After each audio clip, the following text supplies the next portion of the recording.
Hey guys, आप सभी का स्वागत है मेरे YouTube channel max PCM study point पर। यदि आप हमारे यूट्यूब चैनल पर नए हैं तो हमारी इस वीडियो को लाइक और चैनल को सब्सक्राइब करना मत भूलिएगा। दोस्तों, आज हम चालू कर रहे हैं क्लास 11th फिजिक्स का चैप्टर फर्स्ट का topic scope and experiment of physics. इससे पहले का टॉपिक व्हाट इज़ फिजिक्स मैंने अपनी पहली वाली वीडियो में एक्सप्लेन कर रखा है, आप हमारे चैनल पर जाकर उसे देख सकते हैं। तो स्टार्ट करते हैं scope and excitement of physics. तो स्कोप का मतलब क्या है? ये स्कोप कि क्या क्या पढ़ना है, मतलब कि एक तरह से सिलेबस। तो स्कोप क्या होता है? दो तरह के स्कोप होंगे, मैक्रोस्कोपिक, एक होगा बड़ी बड़ी चीज़ों का यानी मैक्रोस्कोपिक, जिसमें हम बड़े बड़े फिनोमिनास पढ़ेंगे, और दूसरा होगा माइक्रोस्कोपिक, मतलब हम क्वांटम लेवल पे जाएंगे और छोटी छोटी चीज़ों की स्टडी करेंगे, माइक्रोस्कोपिक। तो अब देखते हैं कि इसमें से 11th में हमें क्या क्या है पढ़ना है और 12th में हमें क्या क्या पढ़ना है। तो पहले मैक्रोस्कोपिक में क्या क्या पढ़ना है देखते हैं। मैक्रोस्कोपिक में सबसे पहले हमें पढ़ना है मैकेनिक्स, जो हमारे 11th में डिटेल में दिया गया है। इसके बाद थर्मोडायनेमिक्स,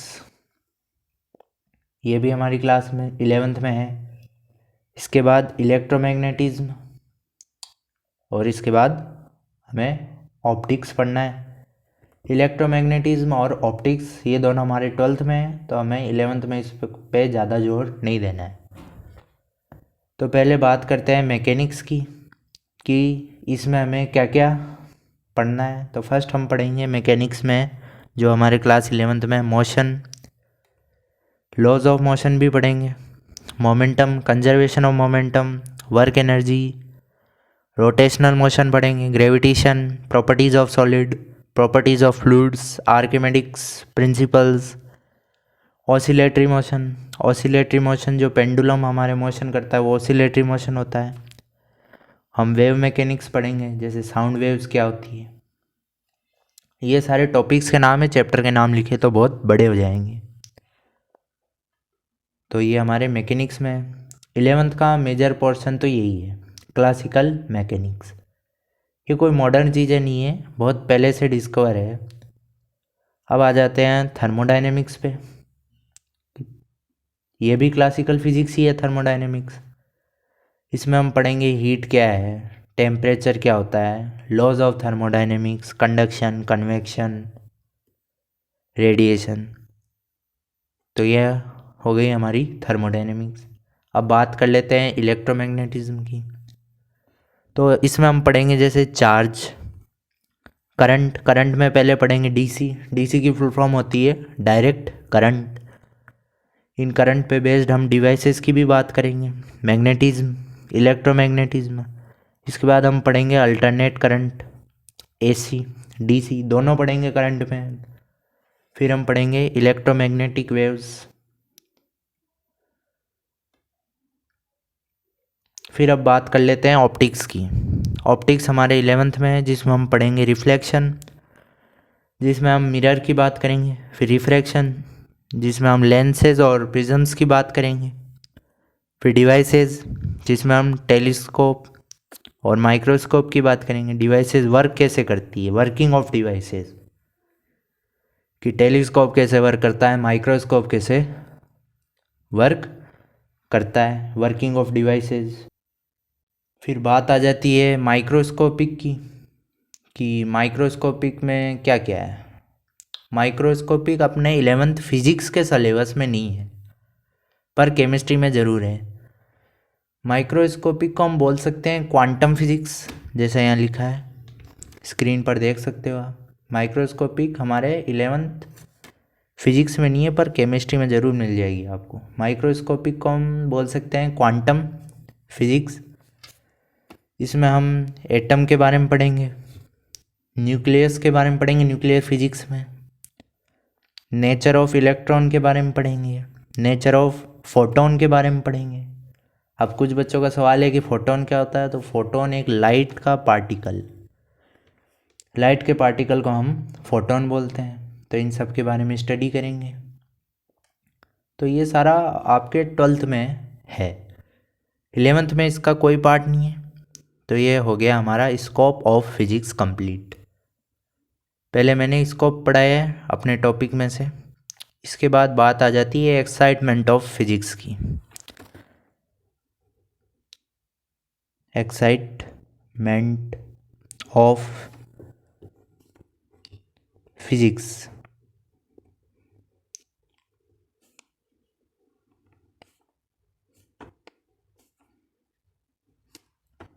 एक्साइटमेंट ऑफ फिजिक्स बहुत छोटा सा टॉपिक है। पहली चीज़ तो ये एक्साइटमेंट के बारे में हमारा पहला टॉपिक ये है कि हमें डे टू डे लाइफ की चीज़ें समझ आने लगी है due to physics. Daily life phenomenas understand करने लगे हम।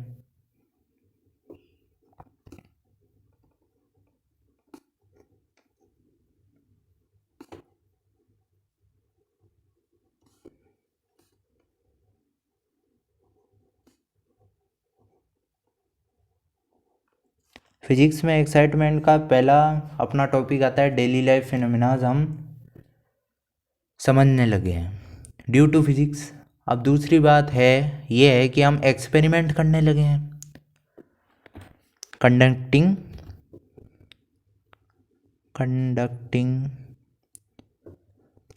एक्सपेरिमेंट्स। फिजिक्स पढ़ कर हम एक्सपेरिमेंट्स भी कंडक्ट करने लगे हैं। ये भी हमारे एक्साइटमेंट की एक बात हो गई फिजिक्स में। और तीसरी बात आ जाती है ये कि हम इन एक्सपेरिमेंट्स और फिजिक्स को दोनों को अप्लाई करके एप्लीकेशंस बना रहे हैं।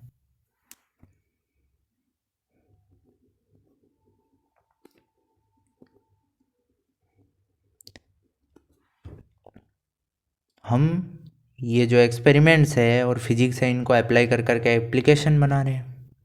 ये थर्ड थिंग हो गई। फोर्थ थिंग है कि हम फ्यूचर प्रेडिक्ट कर सकते हैं। Future predict by physics. तो हमारे 11th क्लास में एक्साइटमेंट ऑफ फिजिक्स के हमें 4 टॉपिक दिए हुए हैं। फर्स्ट, डेली लाइफ फिनोमिनास को हम अंडरस्टैंड करने लगे हैं फिजिक्स पढ़ के। हम एक्सपेरिमेंट परफॉर्म करने लगे हैं। हम इन एक्सपेरिमेंट्स और फिजिक्स के आधार पर एप्लीकेशंस फॉर्म करने लगे हैं। हम फिजिक्स के आधार पर फ्यूचर प्रेडिक्ट कर सकते हैं। तो ये हो गया हमारा आज का topic complete, scope and excitement of physics. तो आज इसी टॉपिक के साथ हम हमारी इस वीडियो क्लिप को एंड करते हैं और अगली वीडियो में हम मिलेंगे इसके नेक्स्ट टॉपिक के साथ। तो दोस्तों, यदि मेरा एक्सप्लेनेशन आपको अच्छा लगा तो हमारी इस वीडियो को लाइक ज़रूर कर देना और हमारे चैनल को ज़रूर सब्सक्राइब कर देना। तब तक के लिए जय हिंद, जय भारत।